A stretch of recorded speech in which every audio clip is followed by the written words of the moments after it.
Misalnya di kepolisian juga sama, di birokrasi juga sama, karena berkahnya hidup itu kalau dikawal orang.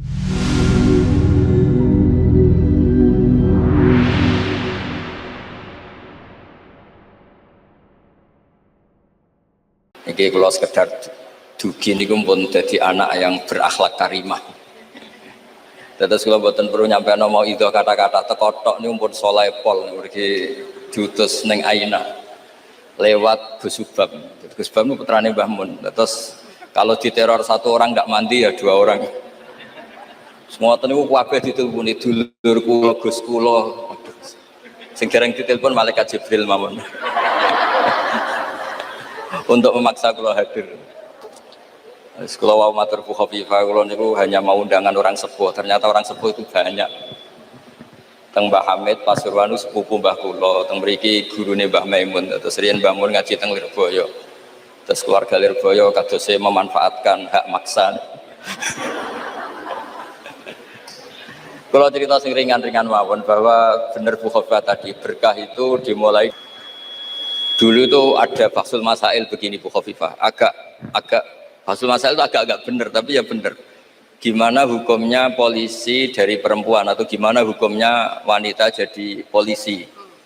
Nah ini Bu Neng Aina nggak usah Bahsul Masail langsung eksekusi langsung meraktekkan. Itu hampir semua musyawirin bilang haram karena polisi itu wilayah lelaki karena nangani penjahat, nangani kriminal. Tapi ada kiai yang agak unik, mungkin termasuk kita yang unik itu Pak Yai, kalau bandar narkoba itu kadang pengedarnya perempuan dan kadang disembunyikan di tempat yang nggak boleh tersentuh lelaki. Kalau semua polisi lelaki itu gimana itu solusinya? Walhasil terus kiai itu bilang ya udah boleh. Terus karena nggak kebayang kan misalnya disembunyikan di tempat-tempat tertentu kemudian polisinya itu cowok.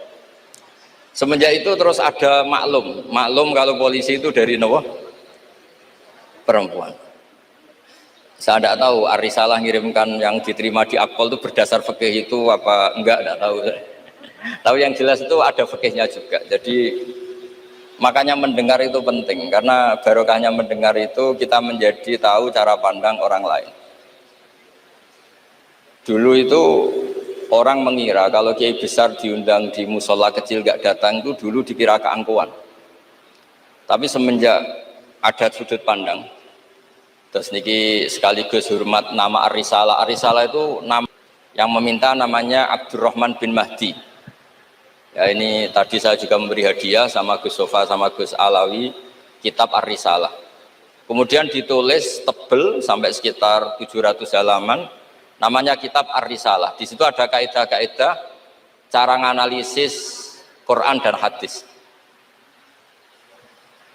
Dan itu berkahnya Masya Allah akhirnya fikih kita tidak fikih harfiah, tapi fikih yang benar-benar bisa menjawab tantangan zaman. Di antara yang paling terkenal misalnya ibu saya itu namanya Yohanit, persis tabarruk sama namanya ibunya Nabi Musa. Khilah ya. Di fikih itu ada kitabul khilah, bab merekayasa hukum. Jadi Nabi Musa kita tahu itu Nabi Musa.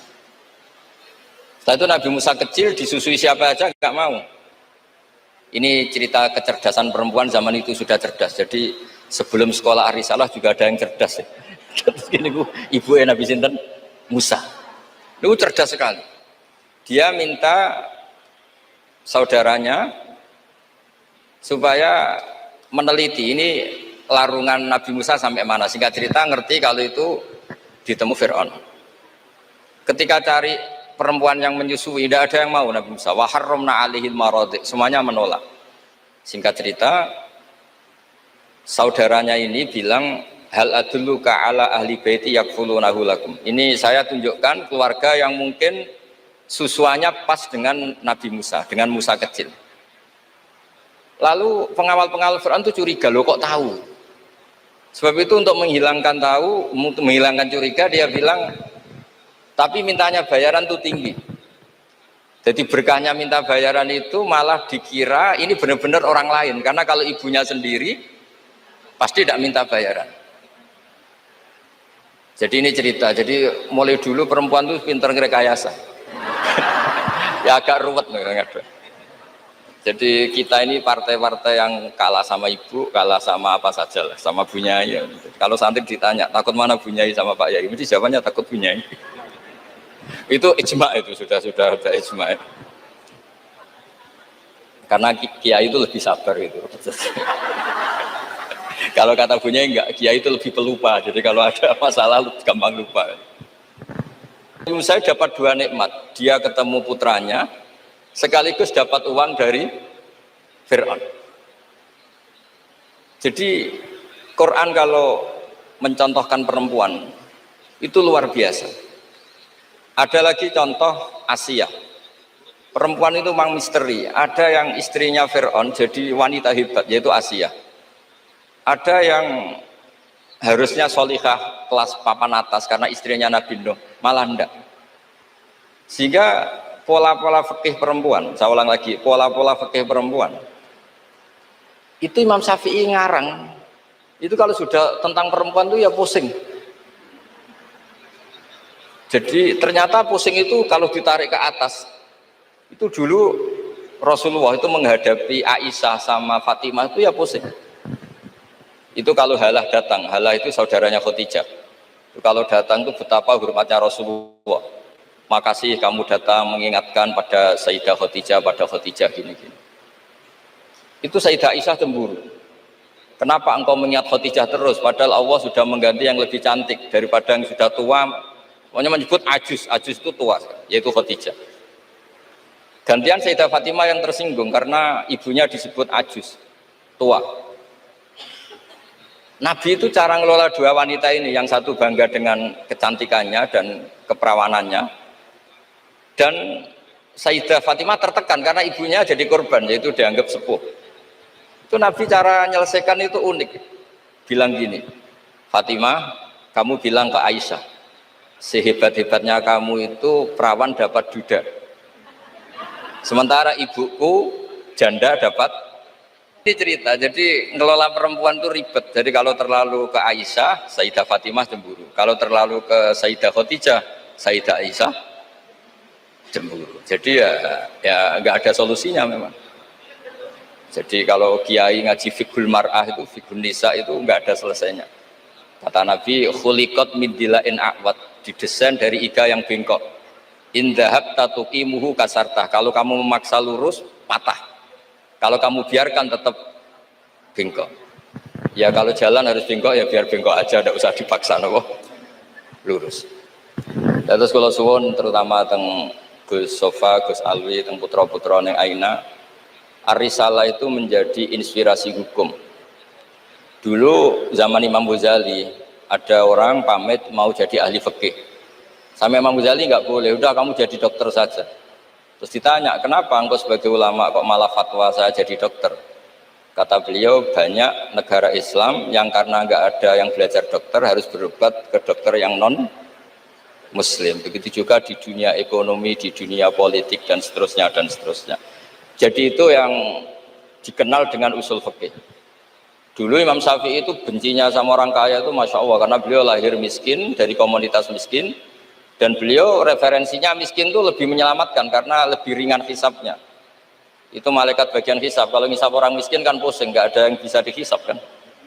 Mau dihisab apanya? Hanya beras 1 kilo kan nggak ada dosanya kan karena darurat.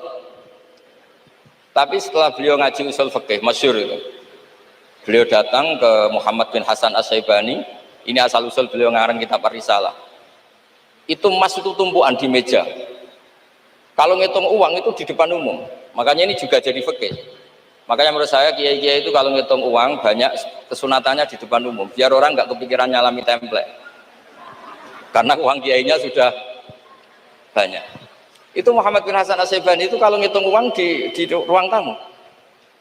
Imam Syafi'i ini penguatan terhadap nama Ar-Risalah, Bu Nyai Aina, karena Ar-Risalah itu nama kitab Imam Syafi'i paling melegenda.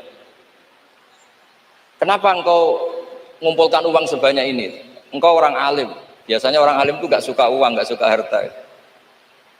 Terus Muhammad bin Hasan As-Syaibani ini guru kedua, termasuk guru kesekian lah dari Imam Syafi'i. Oh berarti saya orang alim, orang soleh nggak punya uang. Iya orang alim biasanya nggak punya. Sudah tak kasihkan orang fasik biar dipakai dugem, dipakai main perempuan, dipakai judi. Jangan pakai jenengan saja. Kalau orang soleh nanti manfaat. Oh berarti orang soleh oleh sugih pun angsal-angsal. Semenjak itu Imam Syafi'i berpikir rubah. Awal perubahan itu karena beliau ngaji sama Muhammad bin Hasan Asy-Syaibani, beliau menjadi al-usuli, orang yang berpikir secara usul fikih. Lama-lama terus beliau ngarang kitab yang terkenal itu namanya kitab Ar-Risalah. Terus nama Risalah itu semoga nama yang tidak main-main, benar-benar nama yang mencerminkan keilmuan yang dalam.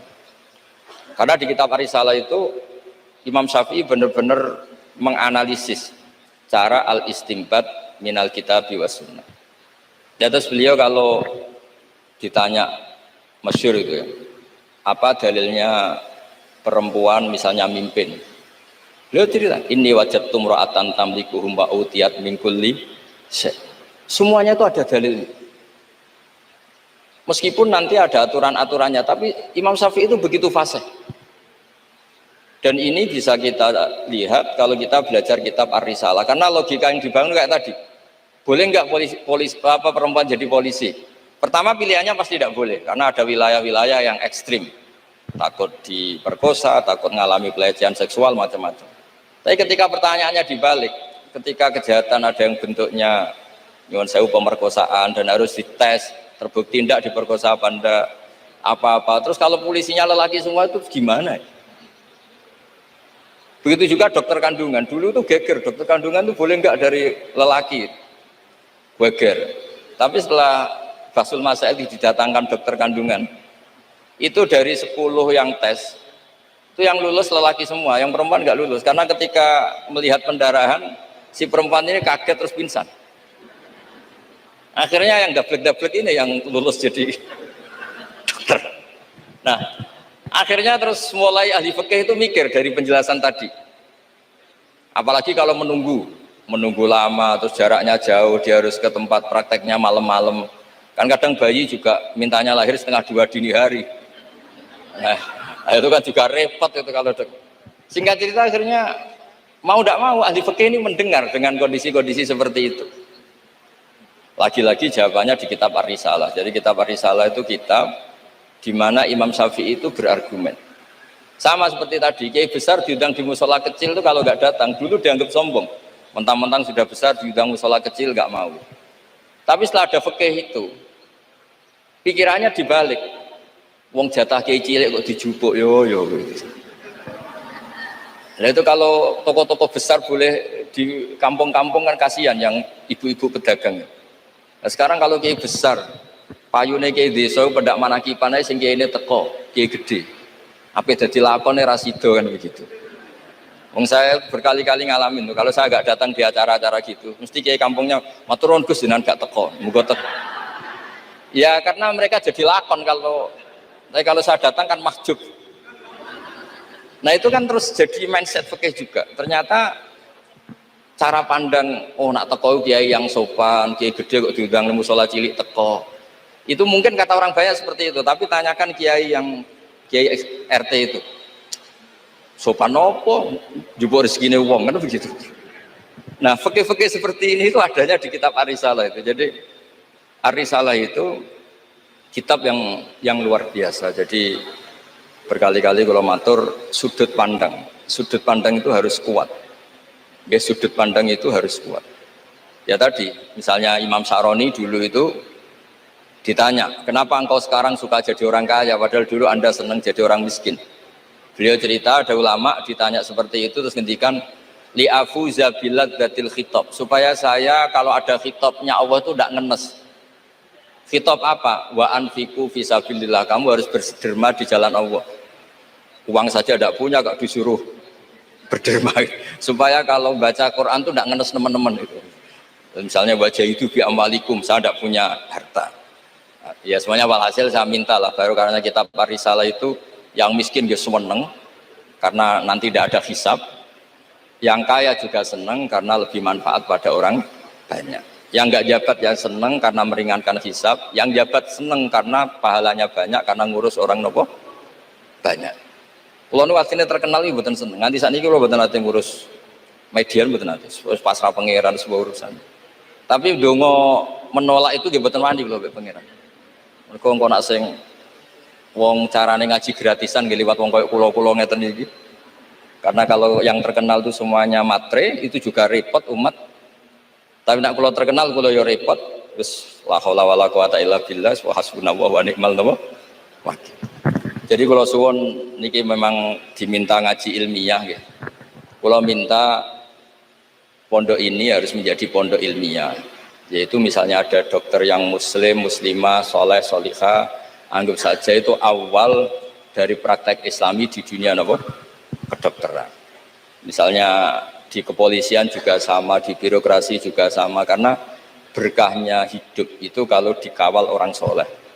Wa maka nawaw li'adzibahum wa anta nawaw fihim. Komunitas yang tidak soleh, ada satu saja yang soleh. Soleh itu bisa materinya karena soleh, kayak para habaib atau Rasulillah, atau soleh karena perilakunya, atau soleh karena keinginannya. Itu semuanya berkah, menjadikan azab ini tidak turun. Wa maka nawaw li'adzibahum wa anta nawaw fihim. Terus kula mboten saged matur kata-kata, wong kula teko tok pun sopan, ampun ganjaran kula pun kathah niku pun. Kula nak ngaji di rumah pakai kitab itu bisa 2 jam, bisa 3 jam. Tapi kalau ngaji seperti ini itu kan koyok kedikte gitu. Temanya diatur, jamnya diatur. Saya itu kiai yang paling pantangan diatur, tapi karena kalah sepuh ya sudah, jadi ganjaran ngaji ini tidak ilmiahnya tapi tawaduk saya gitu. Mugi barokah tawaduk niki kula nggih untuk barokah Pondok Lirboyo ngoten mawon. Assalamualaikum warahmatullahi wabarakatuh.